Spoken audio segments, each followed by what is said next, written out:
Lo dijo en la primera hora.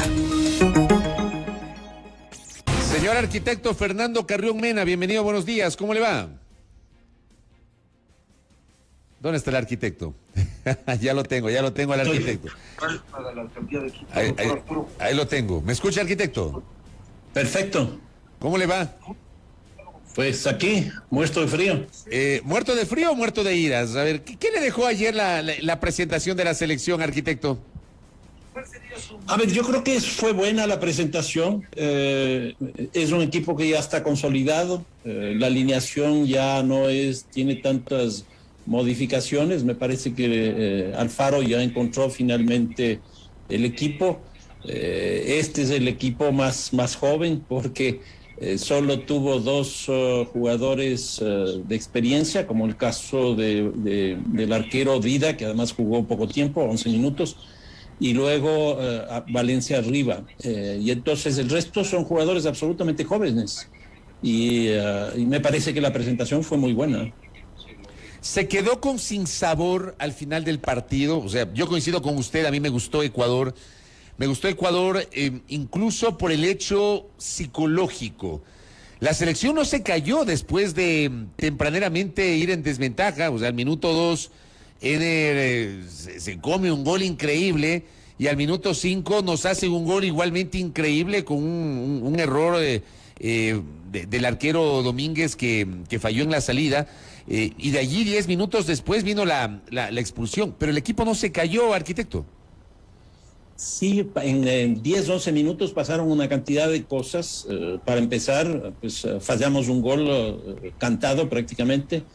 Después viene el gol que nos hacen, que efectivamente es un error de Dida, y la expulsión de Dida, todo en 11 minutos. Y el equipo siguió funcionando exactamente igual. A mí me parece que eso fue muy interesante, porque además lo que tuvo que hacer Alfaro fue sustituir a un jugador básicamente del sector medio, y eso también pudo haberlo afectado, pero la verdad es que no. Yo creo que un equipo de personas tan jóvenes, porque el promedio creo que está en 22, 23 años, pues jugaron como si fuera un equipo absolutamente experimentado.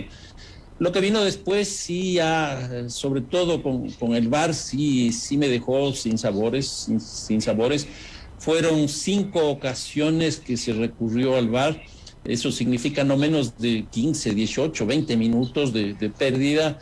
Y el manejo que hicieron aquí los jugadores brasileños a mí me parece que fue impresionante, porque la decisión ya la tomó, en algunos casos, por ejemplo, de expulsar a Dilson, al arquero, y se le fueron encima a todos los futbolistas brasileños, hicieron que pase el tiempo, etcétera, etcétera, hasta que reaccionó el VAR. Y entonces ahí actuó el VAR. A mí me parece que el papel de los experimentados jugadores brasileños en esas decisiones fue absolutamente determinante. Se puede decir que es determinante, por ejemplo, en el partido de ayer fue determinante no solo el papel de los jugadores brasileños, sino el hecho de que es Brasil, el gigante sudamericano, potencia planetaria a nivel mundial, el líder absoluto de esta eliminatoria, frente a una selección ecuatoriana que no tiene el mismo peso que tiene Brasil. Yo no sé si esto sigue ocurriendo en el mundo del fútbol, arquitecto.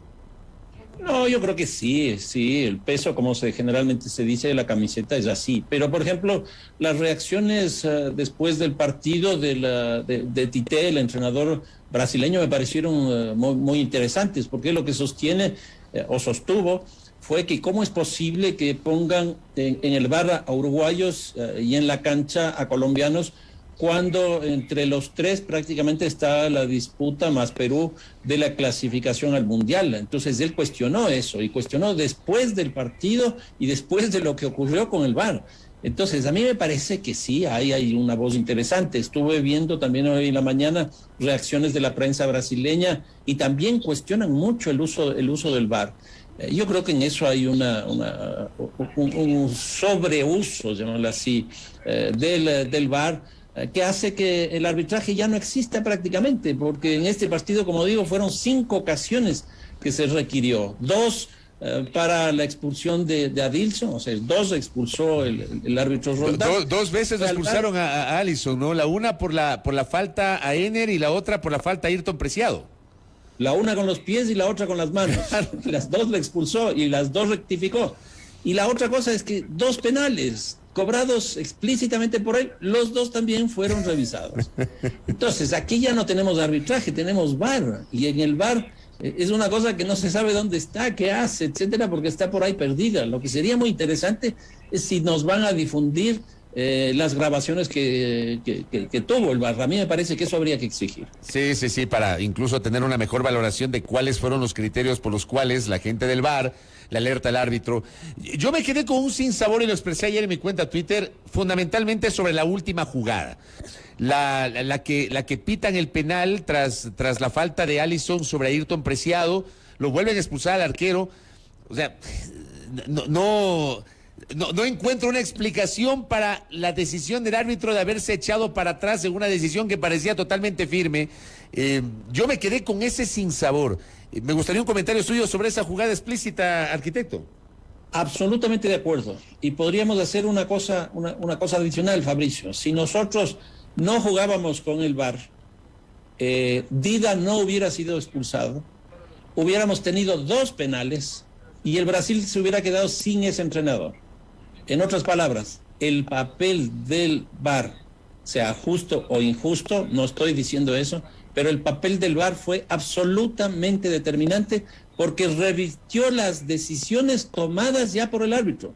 Y ahí es lo que yo digo, la experiencia de los jugadores brasileños para hacer que corra el tiempo y para exigirle que consulte con el VAR, cosa que no es permitida, porque los jugadores no pueden exigir eso, pero lo hicieron de tal manera de que Roldán recurrió al VAR y el VAR fue el que finalmente determinó. Y la última jugada a mí me parece que es demasiado clara, es absolutamente evidente, porque además si el arquero ni siquiera salía, probablemente la pelota se iba o nuestro jugador no podía hacer absolutamente nada porque estaba hasta de espaldas frente a la pelota y en un lugar donde era muy difícil que pueda... Claro, era difícil que le gane la posición al arquero en ese Exacto. Punto. Exactamente. Entonces, yo creo que lo de ayer fue el VAR, para bien o para mal. Oiga, usted es un estudioso de los temas sociológicos. Esto que estamos conversando ahora mismo, que nos invita a hablar del fútbol, que además somos apasionados del fútbol, usted y yo, por eso le he invitado. ¿Cómo incide hoy, en este momento en particular, cómo incide el papel de la selección en la psiquis nuestra, en la parte social nuestra, arquitecto? No, yo creo que con una fuerza muy grande. Yo creo que tan percibida es esa situación que se revirtió una decisión del COE de jugar sin público. De la información que yo tengo, hace poco tiempo salió un estudio muy interesante que mostraba la comparación de los partidos en Europa que se jugaban con público, es decir, antes del COVID, y los partidos que se jugaban sin público, es decir, con el COVID. Y ahí llegaron a 2 conclusiones que son absolutamente llamativas. La una es que mejoró el rendimiento de los equipos visitantes, o sea, los triunfos fueron más de lo que ocurría antes. Y la segunda cosa que también es llamativa es el rendimiento del arbitraje. El arbitraje con público es más localista. Yo creo que, por ejemplo, la decisión del presidente Lasso, bajo la presión de la Federación Ecuatoriana de Fútbol, para modificar de 0 al 50% de asistentes al estadio, tiene que ver con esto, porque al que le beneficia sin duda una cosa de este tipo es al gobierno nacional, porque si el Ecuador clasifica, lo que vamos a tener es la presencia del Ecuador en noviembre en Qatar, es decir, vamos a tener prácticamente un año de un fútbol muy importante, de un fútbol que logra juntar a la gente, de ir proponiendo cosas, y además económicamente es muy importante. Yo recuerdo haber visto cuando España quedó campeón, cuando Francia quedó campeón del mundo, el crecimiento del PIB fue de poco más de 4%. Si eso lo traducimos para acá, para el Ecuador, son más o menos 4.000 millones de dólares, que es una cantidad que a nosotros nos caería absolutamente bien. Entonces, a mí me parece que obviamente eso está ocurriendo, ¿no? Claro, o sea, de hecho, la selección cuando anda bien nos ayuda momentáneamente a olvidarnos de los problemas. ¿Cómo ve usted justamente en ese andarivel la proyección de aquí al martes? Porque claro, vamos a seguir hablando hoy, el sábado, el domingo, el lunes, con seguridad, y en la previa del martes, la gran posibilidad que tiene Ecuador de clasificar en el evento de hacerse de los 3 puntos en su visita a Perú. Hay que citar además que hoy Colombia jugará con Perú, Perú visitará a Barranquilla, y creo que nosotros estaremos viendo con atención el resultado de ese partido, porque también allí puede haber algún tipo de incidencia sobre la proyección que tenemos, arquitecto. A ver, yo creo que ayer tuvimos un resultado favorable y otro no. Yo creo que Chile ya se quedó fuera con la pérdida que tuvo con Argentina. El triunfo de Uruguay frente a Paraguay le mete nuevamente a Uruguay, con lo cual yo diría que tenemos este rato 4 equipos por 2 puestos, teniendo absoluta prioridad el Ecuador. Tiene este rato una diferencia bastante significativa de puntos, porque además si sumamos el gol diferencia, el Ecuador está muy bien. Habrá que ver qué es lo que pasa hoy día entre Colombia y Perú. Para nosotros lo mejor sería un empate, pero si uno de los dos gana, quedaría el otro medio tambaleando.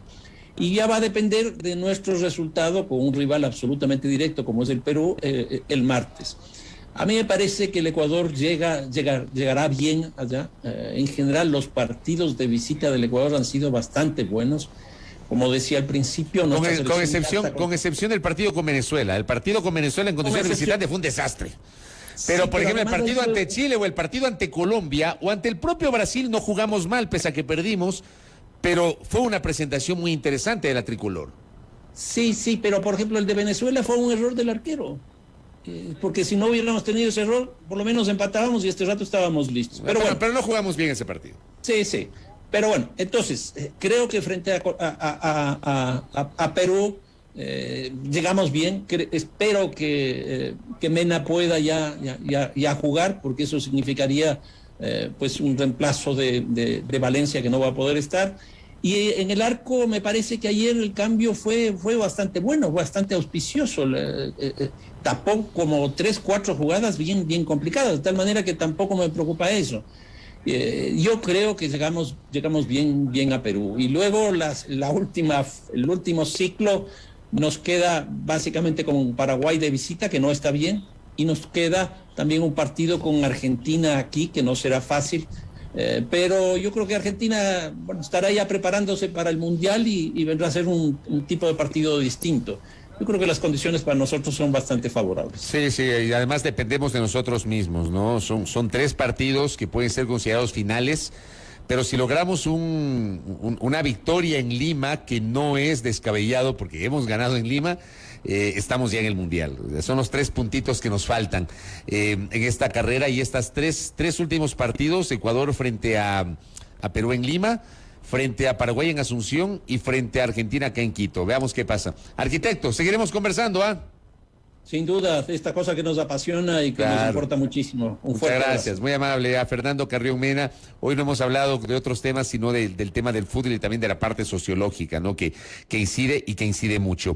El día de hoy, Colombia frente a Perú a las 16 horas y a las 17 horas Venezuela frente a Bolivia. Mirando con el rabito del ojo el partido de Colombia frente a Perú.